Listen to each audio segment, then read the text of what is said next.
We provide you the platform to turn your dreams into reality. Give wings to your aspirations with KR Mangalam University. तो वैसे उत्तराखंड के धराली में flash flood के बाद हर तरफ तबाही का मंजर दिखाई दे रहा है। कभी चहल पहल और लोगों से गुलजार रहने वाली ये घाटी अब बेबसी और दर्द को दिखा रही है। जिधर देखो उधर बर्बादी के निशान दिख रहे हैं। और जब न्यूज़ नेशन की टीम कड़ी मशक्कत के बाद धराली पहुंची तो हर तरफ समतल मैदान दिखा। तस्वीरें देखकर कोई भी अंदाज़ा नहीं लगा सकता है कि इस जगह कभी घर और बाजार हुआ करता था, कभी आबादी रहती थी, लोगों के घर यहाँ पे गुलजार थे। 5 अगस्त को आई तबाही के बाद धराली में अब कैसे हालात हैं, एक एक्सक्लूसिव रिपोर्ट हम आपको दिखा रहे हैं।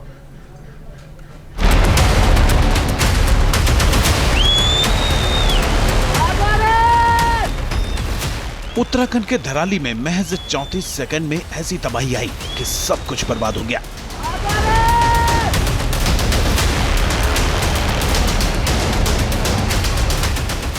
आसमान से ऐसी प्रलय बरसी कि पूरा धराली इतिहास बन गया। विनाशकारी आपदा ने सब कुछ तबाह कर दिया।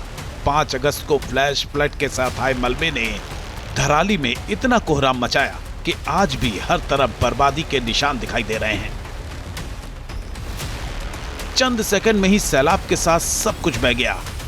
पूरा धराली बाजार खत्म हो गया। बड़ी बड़ी इमारतें तिनके की तरह मलबे के ढेर में बदल गई। इस खतरनाक सैलाब के रास्ते में जो कोई भी आया वो साथ में बहता चला गया। कुदरत के रौद्र रूप के सामने कोई नहीं टिक सका। सैलाब में बड़ी बड़ी इमारतें भी खिलौने की तरह बहती दिखाई दी। उस खौफनाक मंजर को जिसने भी देखा वो सिहर उठा। हालात इस कदर बिगड़ गए कि लोग लाचार और बेबस दिखाई दिए, जान बचाने के लिए जद्दोजहद करते दिखाई दिए। इस सैलाब की जद में एक दो नहीं बल्कि दर्जनों इमारतें आ गईं। देखते ही देखते पूरा इलाका समतल बन गया। सब कुछ सैलाब में समा गया। जब न्यूज़ नेशन की टीम धराली पहुंची तो हर तरफ तबाही का मंजर दिखाई दिया। जहां कभी बाजार और मकान हुआ करते थे, बड़े बड़े होटल सैलानियों की अगवानी किया करते थे, वहां सब कुछ तबाह हो चुका है। पूरा का पूरा इलाका समतल मैदान में तब्दील हो चुका है। हम आपको एक्सक्लूसिव तस्वीरें दिखा रहे हैं धराली की धरती से। जिस तरह से प्रलय आया 5 तारीख को उसने हिला के रख दिया। ऊंचाई से इसलिए हम आपको तस्वीरें दिखा रहे हैं ताकि हम आपको समझा सकें कि इस विनाशकारी आपदा में कितने घर, कितने होटल जो हैं वो पूरी तरीके से बह गए। आपको तस्वीरें हम दिखा रहे हैं। ऊंचाई से देखिए कि बड़ी संख्या में ये जो आप पूरा पैच देख रहे हैं, यहां पर धराली जैसा शहर बसा करता था। अब ये पूरी तरीके से मिट्टी हो चुका है। जो आप साइड में देख रहे हैं घर, और वो देखिए एक 2 मंजिला इमारत थी, वो पूरी तरीके से उसकी सिर्फ छत दिखाई दे रही है। और उसके बगल में आप देखिए बड़े होटल्स जो हैं वो इसी मिट्टी के अंदर जमींदोज हो चुके हैं। पानी और मलबे के तांडव के बाद की ये तस्वीर तबाही की गवाही दे रही है। पूरा इलाका मिट्टी के ढेर से समतल हो चुका है। बड़ी बड़ी इमारतें मलबे में दब गई हैं। ऐसा लग रहा है जैसे यहाँ कोई मैदान हो। करीब 20 मीटर ऊंचा मलबा आकर जमा हो गया है। इस तरह से, और यहाँ के स्थानीय लोगों से भी हम बातचीत करेंगे।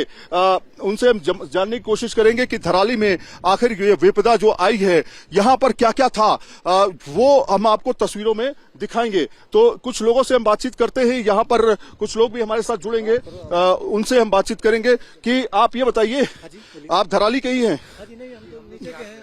ये बताइए, यहाँ धराली में जब आपदा आई तो आप लोग कहाँ पर थे उस समय? हम लोग तो गंगोत्री में थे। गंगोत्री में थे। ये बताइए मुझे इसके बारे में बताइए कि यहाँ पे क्या क्या था? यहाँ तो बहुत बिल्डिंग था, अच्छे मार्केट था, अच्छा बिल्डिंग थी। यहाँ पर ये हिस्सा दिखाई दे रहा है। हाँ, यहाँ पे अच्छे बिल्डिंग थी, अच्छे से एक बिल्डिंग थी यहाँ पे। हाँ, बहुत वीआईपी मार्केट था यहाँ। समझिए कि हमारे यहाँ का 20 आदमी दब गए इसमें। तो 20 आदमी दब गए आपके? इस चौक में ही काम चल रहा था बिल्डिंग का। तस्वीरें बता रही हैं कि कुदरत ने कैसे पूरे इलाके पर कहर बरपाया। जिधर देखो उधर तबाही के निशान दिख रहे हैं। हर तरफ बर्बादी का आलम है। चश्मदीदों की माने तो मलबे के ढेर में अभी भी लोग दबे हुए हैं। सैलाब आया था, वो जो चोटी आप देख रहे हैं वहां से सैलाब शुरू हुआ था। कहते हैं कि ऊपर की तरफ जो है वो जो पोजीशन आप देख रहे हैं वहां पर दरअसल काफी ज्यादा झील बन गई थी, कृत्रिम झील बन गई थी ग्लेशियर की तरफ से, और वहां से जो झील है, बादल फटना है, वो सब कुछ एक साथ हुआ और एक साथ इसी जगह से जो है धराली के इसी लोकेशन से आकर के खत्म हो गया। तो लगातार हम यहां पहुंचे, आपको हमने बताया, जो बताए जा रहे आंकड़े 400 से ज्यादा लोगों को रेस्क्यू किया जा चुका है, 5 लोगों की मौत की बात की गई है, लेकिन इस मिट्टी के अंदर बहुत लोग दबे हैं, ऐसा माना जा रहा है। यहाँ के स्थानीय लोग कह रहे हैं कि मिट्टी के अंदर, आप कह रहे हैं, लोग दबे हुए हैं। हाँ दबे हुए हैं। हाँ। एक बार ऊपर से आया मलबा, वहीं दाब दिया उनको। कुछ लोग जो भागना चाहा ना, उसमें से लोगों को निकाला गया, अभी किसी बॉडीज निकाली, एक आदमी निकला है। खराब मौसम और आसमानी आफत से टूटी सड़कों के कारण रेस्क्यू ऑपरेशन में दिक्कतें आ रही हैं। हालांकि तमाम परेशानियों के बावजूद ऑपरेशन जिंदगी जारी है। मलबे के ढेर में जिंदगी की तलाश जोर शोर से की जा रही है। हेलीकॉप्टर से लोग आ रहे हैं, उनको लेके जाया जा रहा है। आप यहाँ पे देखेंगे हेलीकॉप्टर से जो यहाँ पर फंसे हुए लोग हैं उनको यहाँ से हेलीपैड के जरिए जो है वहां से लेकर के सीधे जो है गंगवानी से आगे पहुंचाया जा रहा है, भटवारी तक पहुंचाया जा रहा है। लेकिन जो लोग हैं उनको रेस्क्यू किया जा रहा है, लगातार उनको बचाया जा रहा है। एनडीआरएफ की टीम, एसडीआरएफ की टीम मौके पर मौजूद है। आपको हम पहले भी तस्वीर दिखा चुके हैं। ये पूरा का पूरा जो इलाका है, ये दरअसल कई तरह के होटल, घर, तमाम तरह के दफ्तर भी यहाँ पे होंगे और कई चीजें होंगी, जो एक तरह से शहर एक तरह से बसता है वैसे। और यहाँ पर कभी किसी ने उम्मीद भी नहीं की थी कि इतना बड़ा मलबा, इतना ज्यादा मलबा जो है यहाँ पर आ जाएगा, जिसकी वजह से जो है लोगों की जिंदगियां खत्म हो जाएंगी। फिलहाल अभी आंकड़ों की बात करें तो सरकार के पास वो आंकड़े नहीं हैं जो यहाँ के स्थानीय लोग बता रहे हैं। देखना ये होगा कि अब इसके अंदर से, क्या मलबे के अंदर से बॉडीज निकाली जाएंगी, क्या इसकी खुदाई की जाएगी, क्या जो मशीनें हैं उसके द्वारा इसे डिटेक्ट करने की जो मशीनें होती हैं जिसमें बॉडीज को चेक किया जाता है मलबे के नीचे दबे होने की, वो सारी चीजें की जाएंगी। ये अभी होना बाकी है ताकि सरकार जो है एक आंकड़ा सामने रख सके। हालांकि आंकड़ा नहीं कहना चाहिए, जिंदगी बहुत महत्वपूर्ण होती है, एक जिंदगी भी महत्वपूर्ण होती है। तो कुल मिलाकर के ये आप सिचुएशन है, ग्राउंड जीरो पर न्यूज नेशन पहुंचा है। इस हादसे को 4 दिन बीत चुके हैं, लेकिन अब भी 60 फीट ऊंचा मलबा और गाद भरा हुआ है। रेस्क्यू टीमों के सामने पहाड़ सी परेशानियां हैं, फिर भी लोगों को सुरक्षित निकालने और राहत बचाव का काम युद्धस्तर पर किया जा रहा है। सैलाब से मिले जख्मों को भरने का प्रयास जारी है।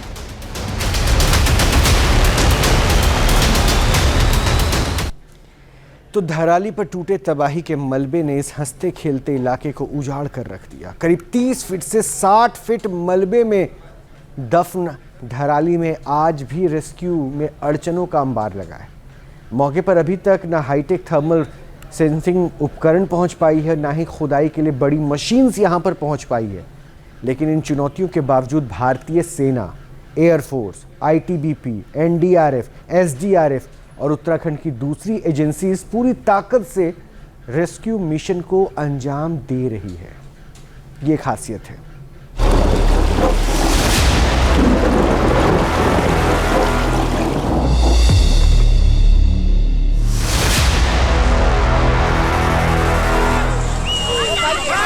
मलबे के सैलाब ने 5 अगस्त को धराली पर धावा बोला था। अरबों खरबों टन मलबे के सैलाब ने धराली को मानो निगल लिया। सिर्फ 34 सेकंड में पूरा धराली दलदल में दफन हो गया।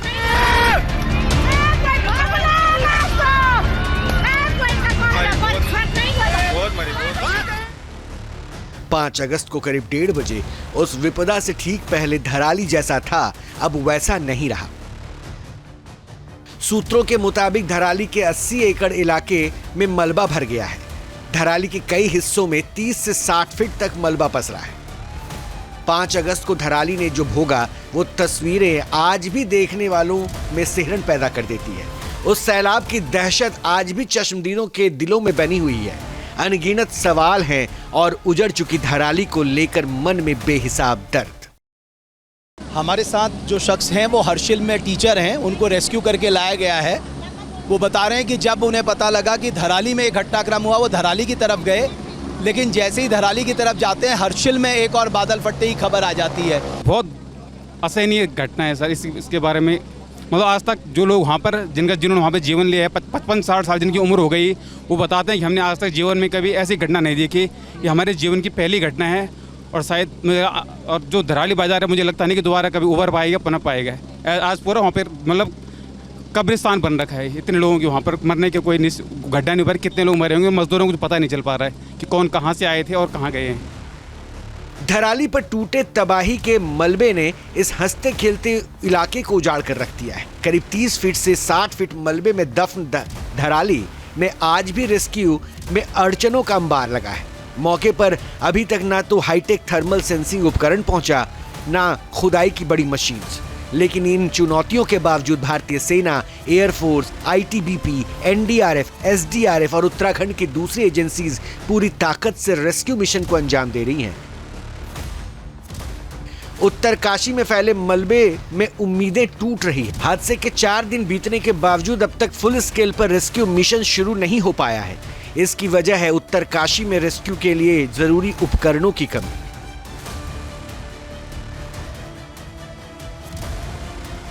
मीडिया रिपोर्ट्स के मुताबिक धराली में सिर्फ 3 जेसीबी मशीन्स हैं, जिससे 60 फीट तक मलबे को हटाने की कोशिश हो रही है।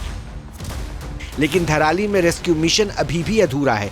दरअसल उत्तरकाशी में 100 किलोमीटर दूर गंगोत्री तक एक ही सड़क है जो धराली से गुजरती है। मीडिया रिपोर्ट्स ये भी बताते हैं कि हर्षिल से धराली तक 3 किलोमीटर की सड़क 4 जगहों पर 100 से 150 मीटर तक पूरी तरह बह चुकी है।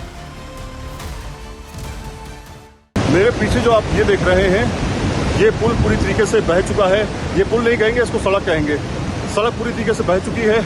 निकलने का सिर्फ एक ही रास्ता है जहाँ से आप हल्के से निकल सकते हैं, लेकिन बहुत ही डेंजरस है। तो ये जो सड़क है वो पूरी तरीके से बह चुकी है और हम अब आगे बढ़ रहे हैं और कोशिश कर रहे हैं, क्योंकि आप देखिए दरारें पड़ चुकी हैं सड़क पे। ये दरारें पड़ चुकी है, वो सड़क टूटी हुई है।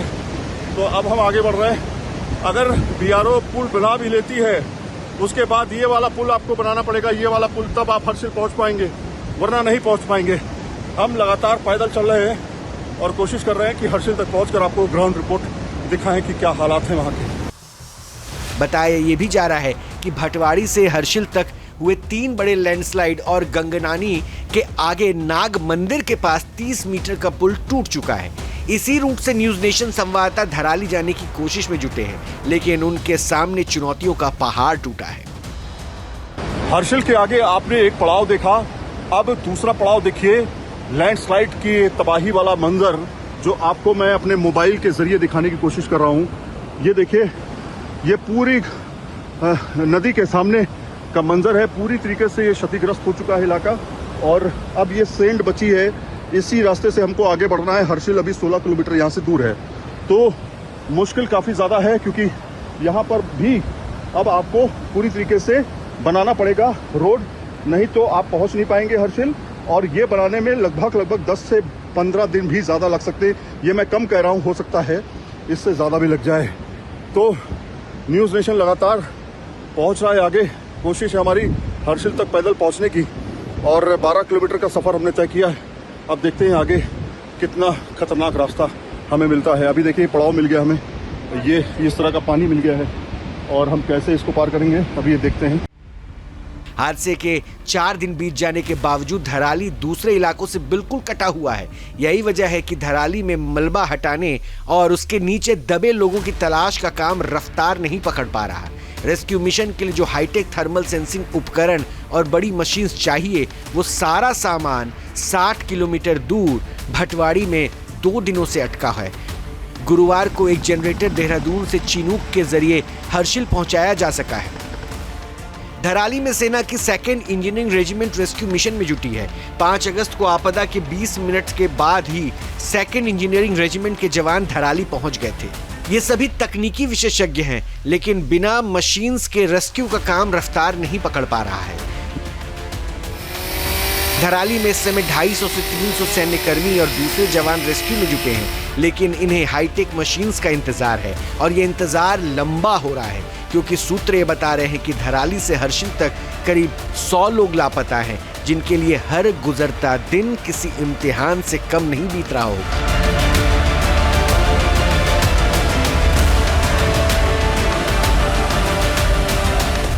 जहां भक्ति है हर शब्द में, कथाओं में छुपे हैं दिव्य रहस्य और ज्योतिष देता है जीवन को दिशा। धर्म से जुड़ी हर बातों को जानने के लिए हमारे चैनल स्तुति को सब्सक्राइब करें। चैनल पर जाने के लिए इस लिंक पर क्लिक करें।